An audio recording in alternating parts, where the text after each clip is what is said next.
Alright, this is the rig that I've been using the lasers on, and this is what I've been using to do mostly what you see. I have 3 of these, all these tied together like that one's on right now. I have hose clamps on them because they have a button on and I can't hold this many buttons at one time, so I just took hose clamps and I put them on there. That way they're all on and I just can hold one like this and I can move it. And it's like I could make these even more looser to where when I move my hand these wiggle, and it's like anyway, that's how I'm doing so many. I have these like this in each hand, and then on my head I have these safety goggles and I have pins on those, and then sometimes I'll tie one to the side of my sandal.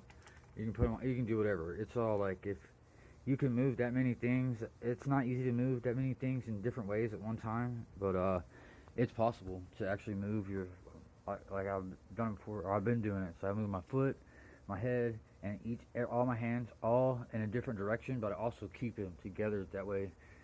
That's how I see that effect. That looks pretty cool, where all the dots are grouped together or whatever. So there's different ways to go. You can get these right here. They take AA batteries, which these drain them pretty fast, and so if you do that, you probably don't need as many as I got. I definitely recommend you get more than I would get more than one. And it's say you're a friend or something, or it's better if, like, if each person had 2, but that's me. It's like I can't have enough of these. But and they're pretty cheap. Anyway, I'm gonna put links in the description for these. And if you do get these, I would get rechargeable batteries, because if not, it's probably gonna it becomes an issue. At least to me it does, because I use them a lot, and it's like and even if you have them rechargeable, it's like you still have to like wait for them all to recharge or whatever. Keep them charged. It's kind of a pain in the butt. Anyway, so then to avoid that and whatever, and something easier, so they have, this is a medium size one to last a lot longer. It's also a lot brighter, and they come with kaleidoscope tips, which I never use to perform artists, because I don't know, it just doesn't go with what I'm doing when it comes to performing live and going to music. Anyway, so like you can get one of these. I'll put a link in the description for one of these, and it's a purple blue laser, and it comes with the charger and a battery like this that lasts a pretty long time, and it's a lot more user friendly than it is buying these small ones with the AA's that constantly gotta be. But it's whatever. It all depends on your budget. If you get these, it is what it is. Anyway, so then there's the glow. The glow I have in this bottle right here. All this is a powder.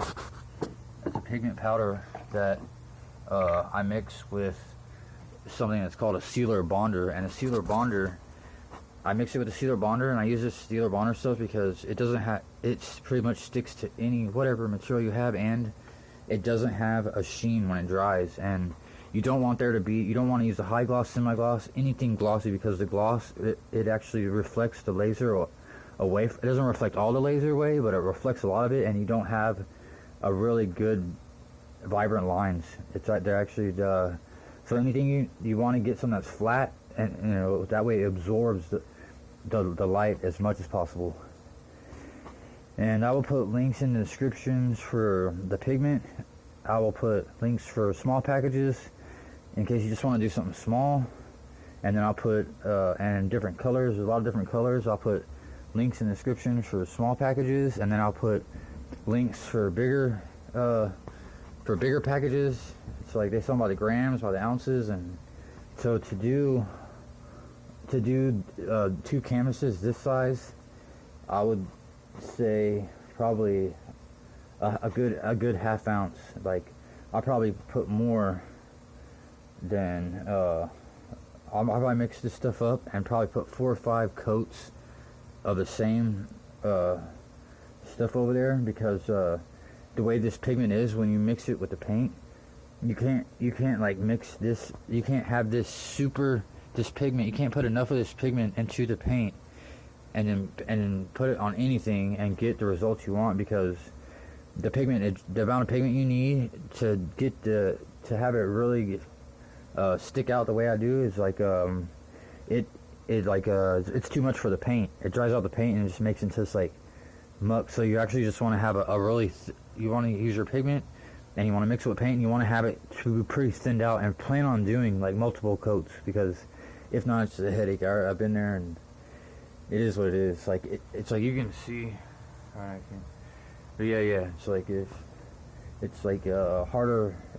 You just want to keep it as thinned out as possible and constantly just shake it up, because the pigment, no matter what you put it in, it's heavier than the paint, and it's always gonna want to sink to the bottom. So it's like to have it in something, a bottle you can shake up and immediately squirt out and brush it out as fast as possible is the best way to go. It's like you need to apply it, mix it, and apply it all at the same time, and constantly keep it shook up, because as soon as you set a bottle or whatever you're mixing it down, as the moment it starts to hold still, the pigment will immediately start running to the bottom. And whenever you dip your brush in there, you're going to be dipping your brush into paint, where it's mostly paint and all the pigment is down to the bottom. Alright, well, I'm about to perform live again. I think this is pretty much everything you needed to know to do this, and yeah, what I learned the hard way. Have a good day.